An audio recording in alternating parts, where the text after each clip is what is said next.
শরীরটা যেহেতু ভালো নেই তাই সকাল থেকে ব্লগ স্টার্ট করা হয়নি। ব্লগ স্টার্ট করেছিলাম 5:30টার সময়, আর পেয়েছিলাম অফিসে সিঙ্গারা আর মিষ্টি দুটোই দারুণ খেতে, মিঠাই থেকে আনানো হয়েছিল। চলো আমাদের অফিস শেষ আজকের মতন, বাড়ি যাওয়া যাক। আমরা এখন ক্লান্ত, আমরা চললাম। দেখি, ভালো দেখতে দাদাটা, দারুণ দেখতে তো একদম আপলোড হবে তো। আমার এক বোলপুর টকিজের ফ্যামিলি মেম্বার, ওর নাম রাহুল, একটা দোকান দিয়েছে দ্য আলটিমেট বিরিয়ানি। ওখানেই আমাকে ডেকেছিল, আজকে ওপেনিং ছিল। আমি আর প্রগতি গেছিলাম। প্রথমে তো দেখলাম সেরকম ভিড় নেই। ভাইকে বললাম যে তুমি একটা কাজ করো, বিরিয়ানিটা আমাকে দাও, আমি তাহলে বাড়ি নিয়ে যাচ্ছি, এখানে বসে আর খাবো না। ও বললো দাদা একটুখানি দাঁড়াও, আমি দিচ্ছি। তো আমি এখন দাঁড়িয়ে রয়েছি। দ্য আলটিমেট বিরিয়ানি একটা দোকান করেছে নতুন, এখানে এখন অফার চলছে, জানি না কদিন চলবে, আনলিমিটেড বিরিয়ানি। আমি এখানে এসেছি, আমাকে ডেকেছিল রাহুল, যে দোকানটা ওপেনিং করেছে নতুন। এটা একদম মা শারদা লজ, তাই তো? নিয়ার মা শারদা লজ, ওর কাছেই একদম দোকানটা আছে। তো আজকে এসছি ওখান থেকে নিতে। আমি তো এখানে বসে খাবো না, নিয়ে যাওয়া বাড়িতে প্যাক করে তারপরে খাবো, দেন আপনাদেরকে বলবো কেমন। দেখা যাক আজকে এই ভিডিওটা লাইভ হওয়ার পরে কজন জানতে পারে বা কজন আসছে এখানে। আমি তো খেয়ে রিভিউ নিশ্চয়ই দেবো, তারপরে আপনারা ঠিক করবেন আসবেন কি আসবেন না। আপাতত এটা হচ্ছে কি লোকেশন, দ্য আলটিমেট বিরিয়ানি। দেখুন নাম্বার দেওয়া রয়েছে, দিস ইজ দ্য প্লেস। এটা একদম রাস্তার অপোজিটেই। এইদিকে হচ্ছে কি মা শারদা লজ, এটা আমাদের মেন রোড শান্তিনিকেতনে। আর এটা হচ্ছে কি দোকানটা, এখানে একটা দোকান ছিল বোধ হয়, তাই না? মনে হচ্ছে, বুঝতে পারছি না কিছু দোকান ছিল নাকি, কিন্তু ভালোই আমরা আসছে। আমরা আমরা মানে আসলেই কিন্তু দোকানে ভিড় হয়ে যায়, এইটা হচ্ছে তার প্রমাণ। এতক্ষণ কিন্তু দোকানটা ফাঁকা ছিল, এবার কিন্তু ভিড় হয়ে গেছে।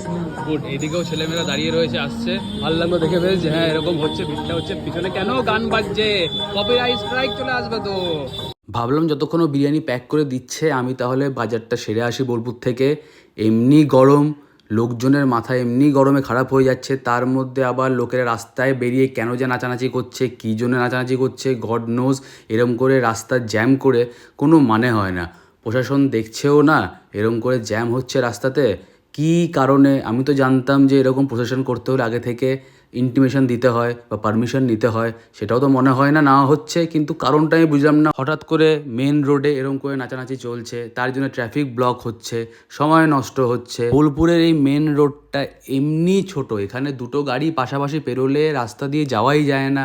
ঠিক আছে, কোনোভাবে পৌঁছে গেলাম হচ্ছে কি সবজি কিনতে। এখন আর সকালে বাজার করাই যাবে না, যা রোদ উঠছে অবস্থা খারাপ হয়ে যাচ্ছে। তাই উনিও মনে হয় একটু দেরি করে দোকান দিচ্ছেন। আর সন্ধ্যের দিকটা ঠিকঠাক।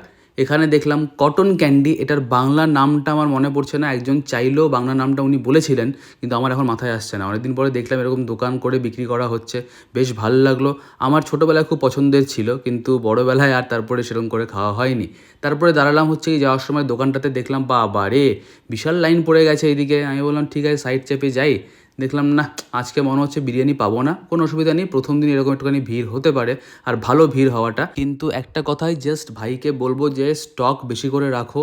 স্টক কিন্তু রাখতে হবে, না হলে কিন্তু মানুষ ফিরে যেতে পারে, আর ফিরে গেলে মানুষ কিন্তু নেগেটিভ কমেন্ট করবে। এমনি আমার বিরিয়ানি খাওয়া হলো না আজকে। জগতে শত্রুর শেষ নেই। যেখান থেকে আমি চিকেন নিই, এখানে আমি ভিডিও করেছি দাদা অনেকবার যে আমি এখান থেকে চিকেন নিই। কে আবার এসে দাদাকে বলেছে তুমি নাকি বলেছো ভিডিও করতে, না করেছো তাই ভিডিও তুলবো না, এরকম সেরকম মানে এসে বলে দিয়ে গেছে লিটারালি যে তোমার ভিডিও করছে তাকে তুমি নাকি ভিডিও করতে দাওনি। তো এই নিয়ে দাদা রাগ করে তোমার দোকানে হয়তো আসবে না, ভিডিও করবে না। আর কি আর বলবো, লোকজনের কথাবার্তা ছিঁড়ি ছাড়। আমি রাগ করলে জীবনে এখানে আসতামও না, চিকেও নিতাম না। কে যে কি বলে দিয়ে যাচ্ছে ভগবান জানে। বলো প্রগতি, লোকজনের সত্যি মানে কথা ঠিকঠাক কিছু ব্যাপার নেই, কি আর বলবো। যাক আপাতত চিকেনটা নিই, বিরিয়ানি খাওয়ার গল্প হচ্ছে এটাই যে প্রচণ্ড লাইন। আমি দেখলাম ওখানে দাঁড়িয়ে আর লাভ নেই, অন্যরা খাক, আমি পরে খাবো। আর যারা আজকে বিরিয়ানি টেস্ট করছে ওখান থেকে প্লিজ কমেন্ট করে জানাবেন যে বিরিয়ানিটা কেমন। আর আমি ভাইয়ের কাছে পরে যাব, আজকে হয়তো খাওয়া হলো না, পরে আরেকদিন খাবো গিয়ে, কোনো ইস্যু নেই। আপাতত চিকেনটা কিনি, সবজি কেনা হয়ে গেছে, বাকি কথা পরে হচ্ছে। তো এইমাত্র জাস্ট বাড়িতে এলাম, রুমটা পুরো গরম হয়ে রয়েছে। আর রাস্তাঘাটে আজকে একটুখানি আমার মনে হলো টেম্পারেচারটা কম আছে, একটুখানি ঠান্ডার দিকে, মানে হাওয়াটাও দিচ্ছে। আজকে টেম্পারেচারটা একটু কম, আমার কথা বলতেই কষ্ট হচ্ছে, মানে নাক ফাক সব জ্যাম হয়ে যাচ্ছে, গলায় ব্যথা আছে। গলায় ব্যথাটা একটুখানি কমও মনে হচ্ছে, আর বেশি মনে হচ্ছে কখনো কি জানি, বুঝতে পারছি না। যাই হোক, তো কিছুক্ষণ পরে ডিনার করবো, তারপরে আশা করছি ঘুমিয়ে পড়বো। আর কোনো কাজ তো নেই।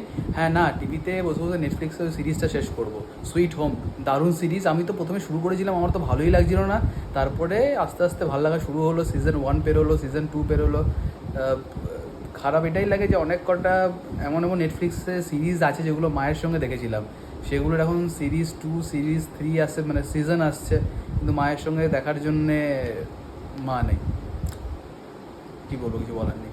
ঠিক আছে, কিছুক্ষণ পরে খাওয়া দাওয়া করবো, বাকি কথা পরে বলছি। এটাই আজকে আমার ডিনার, চিকেন যেটা আনা হয়েছিল কিছুক্ষণ আগে দোকান থেকে। চিকেন রেডি হয়ে গেছে, খাওয়া দাওয়া শুরু করে দিয়েছি, তারপরে ঘুমিয়ে পড়বো। The next morning. আমার গলাটা একটুখানি বসে গেছে, আর সকালবেলায় এই রুমটাতে এডিটিং করছিলাম, ভয়েস দিচ্ছিলাম, কিন্তু বসে মনে হচ্ছে অবস্থা খারাপ হয়ে যাবে, যা গরম রুমটা, বাপরে। এখনও তো 10টাই বাজেনি। তো চলুন আজকে ব্লগটা এখানেই এন্ড করছি। যদি ভালো লাগে থাকে please like share comment and follow Bolpur talkies. বেশি শেয়ার করতে হবে, ফলো করতে, লাইক করতে, কমেন্ট জানাতে কেমন লাগছে।